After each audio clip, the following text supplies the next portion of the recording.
Upon researching a recent epidemic in in the area of Albuquerque, New Mexico, we were given 10 different patients and symptoms describing the disease that they were suffering. So our first patient was Sebastian Doyle. He was a graduate research student at the University of New Mexico. He's a 28-year-old male. He was leading a research group in Brazil over the summer, and they had all their vaccinations required by the CDC. They had sleeping bed nets in their quarters, and they even sprayed for bugs every once in a while.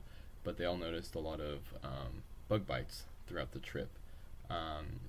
Sebastian got back from Brazil on the 17th, and he had a fever on the 18th of August, and on the 19th he succumbed to his illness, and his symptoms were malaise and a low-grade fever. Our next patient was Lillian Meadows, who is a 25-year-old female from Albuquerque, New Mexico as well. She was also a part of that research team with Sebastian. She was in Brazil, obviously, and when she came back on August 28th, she fell ill and went to the campus clinic, and she was experiencing fever, chills, and malaise, and she was given general antibiotics, IV fluids, antivirals, and steroids, and she succumbed to the illness on September 5th. Our next patient was Tiffany Faulkner, age 21, female from, again, the University of New Mexico in Albuquerque. She was also on this trip in Brazil with Sebastian and Lillian, and she had unknown insect bites, and she also experienced same symptoms, and on August 25th is when she felt those symptoms, and she slipped into a coma on the 26th of August and was given general antibiotics, IV fluids, antivirals, and steroids, and succumbed to the disease on the 28th. So other people, there were 7 other patients, and they also started feeling ill, but it was after the time that these students had came back from Brazil.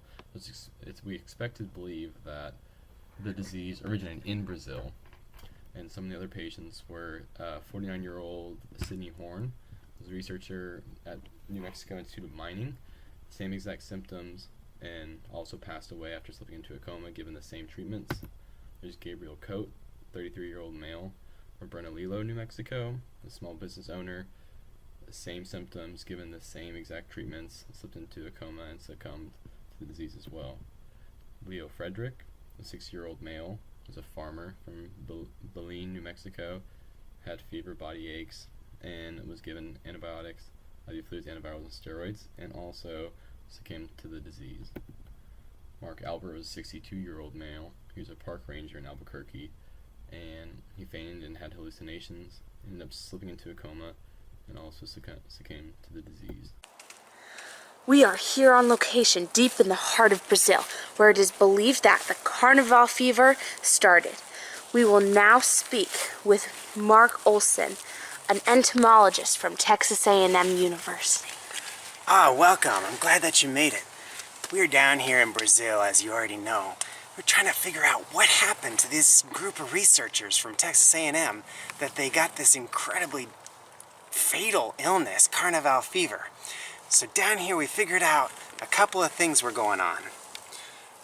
So first of all, this research group came down to Brazil, where there's all kinds of bugs, as you can see, just crawling about.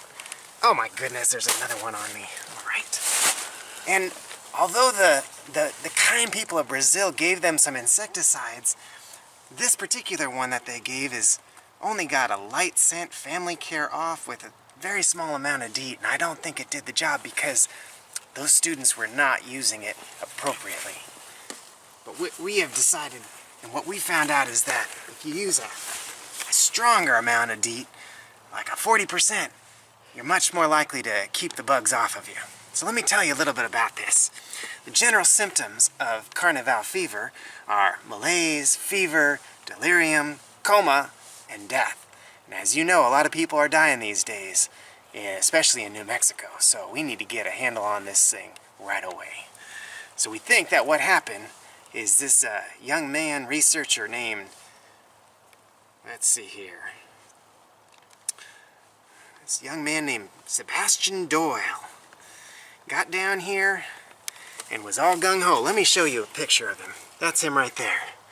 Sebastian Doyle came down here and he was studying, and he has a bunch of other people with him, and he took all of the right vaccines and medicines with him. However, he was using bed nets that had holes in it like this. That's not going to do any good to keep the bugs out. So, we think that that's how he got bit, as well as his team. They got all kinds of red big splotches, and when they came back they didn't have a chance.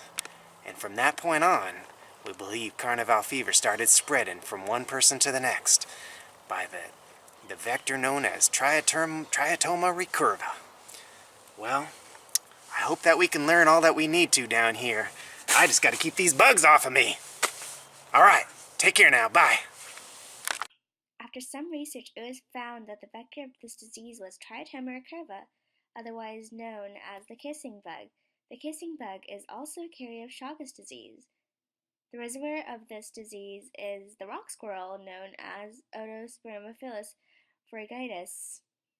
The bacteria Enterobacter hami was named because the disease was reservoired by squirrels, and this disease, we finally named it, and it was called Carnivale fever because its origination was in Brazil. Okay, so whenever it comes to breaking our vector control transmission, we chose to use pesticides, more specifically indoor residual spraying of pesticides. Whenever it comes to the choice of what kind of insecticide that we wanted to use, through careful consideration we chose Atofenprox, which we believe is going to be has safer adverse effects towards residential areas. Plus, with the effects that they do have, we believe that people are going to be more susceptible to allow us to use them in their areas. So the disease was transmitted from Brazil up into New Mexico around the Albuquerque area, which is around central New Mexico. We chose to use this spray in Bernalillo County, which is home of Albuquerque, as well as the outlying counties of Sandoval, Santa Fe, Torrance, as well as Valencia. So by using these sprays, we intend to break that bug to human transmission of the disease. When it comes to where we wanted to spray, we had the choice between residential and commercial areas, or both. We tended to lean towards more residential areas because triatoma are night feeders, and commercial areas tend to be closed during the nighttime. So with choosing residential areas, we chose to spray our pesticides on the outlying areas of the home. So that means entryways, windows, any rooftop entries, garages, basically a framework of a residential house that's going to allow any entryway for that triatoma species to enter the residential area. Triatoma tend to live in like these cracks and nooks and crannies of these homes, so we believe that by breaking that entry, that we're able to decrease the population as well as control possibly any populations that may already live within the home. Now, whenever it comes to the timing of our spraying, we took into careful consideration of how often we wanted to do it. We chose to use quarterly spraying over a 1-year period. What we expected to see is during that first spray up until the second spray is a really dramatic decrease in population. And then at those sprays 2, 3, and 4, we're just kind of more of a maintaining spray. We see a stagnant decrease, but more of a general trend of the same population count.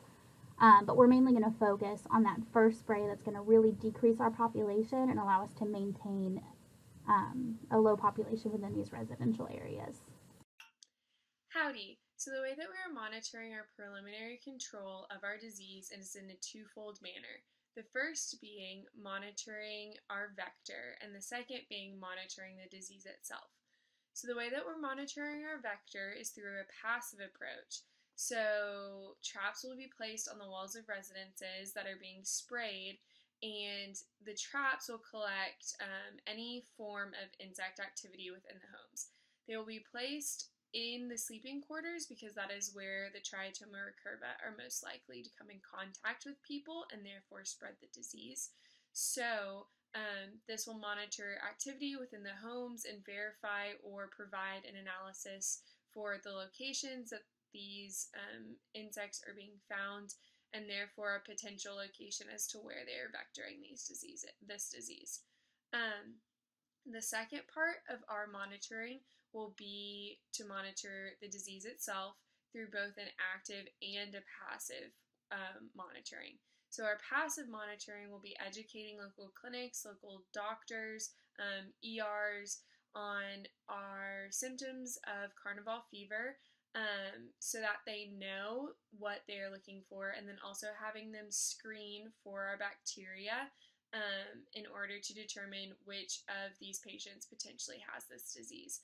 And this will allow us to determine where Carnivale fever is being spread, as well as allow us to screen a large portion of the population.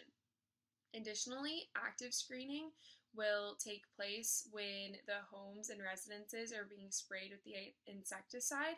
And again, that will take place on a quarterly basis. So residents that are in the area will be asked to donate a blood sample, and that is just to allow us to screen for the disease and see if there is a correlation between the location of the Triatoma recurva as well as the disease present. Additionally, according to the CDC, the residents in the region where the insecticide is being sprayed are not happy with the insecticide spraying. However, there has been a significant increase in the number of patients that have come down with Carnivale fever, and this insecticide treatment needs to continue in addition to further control of our disease in different areas of our disease cycle. So residents will be educated as to the insecticide and the dangers that incorporate with that, but it will continue because we need to get this disease under control. So in our implementation of indoor residual spraying of insecticide, we can expect that the disease transmission will be disrupted at the vector and pathogenic levels due to a significant decline in Triatoma recurva. The spraying will be aimed towards residential areas, and we can expect to see the most noticeable effects in bug population within the first 3 months of spraying. This would be followed by a gradual decline in the following 9 months. Efforts to educate the locals of the dangers of Triatoma and our implementation of preventative measures should also lead to a decrease in the rate of Carnivale fever. And as we're trying to stem the spread of this disease, one of the ways that we're trying to impede it is by limiting the potential of its reservoir, which in this case is the rock squirrel. And we've come up with a few ways of doing this. The first is probably the most unpleasant, as it features population reduction via the introduction of some of the predators in the wild. And we've been looking to release predators that would tamper the least with the overall ecosystem. It's not really clear how much control we would have over this. But we were thinking that good samples of this would be the greater roadrunner, the golden eagle, and the common nighthawk. It should be noted that these predators also eat insects, which could help reduce the vector population as well. We would monitor the rock squirrel population using hair tube monitoring and general area surveillance so we could tell if this control method is successful or not. In addition to that, we're also looking to a more humane approach, which would be the administration of vaccines to the reservoir. This would disrupt the chain of transmission, as it would essentially remove their status as a reservoir for the disease. Unfortunately, though, this would be fairly costly and just an overall difficult procedure to undergo. This, however, could possibly be mitigated somewhat by limiting vaccination to urban-dwelling squirrels, considering that's where Carnivale fever is located generally. And one last method we've explored would be Triatoma diapers, which is basically exactly what it sounds like. This would disrupt the transmission cycle by preventing Triatoma recurva from transmitting the pathogen Enterobacter hamii to its prey. And overall, breaking each path is crucial to decreasing the transmission of this pathogen. And we need to implement a control plan on each level. So we need to implement preventative measures as well for the future, such as the education. Because without issues on every forefront, the effectiveness is only temporary. The disease can be expected to eventually reemerge at some point at other levels in the cycle.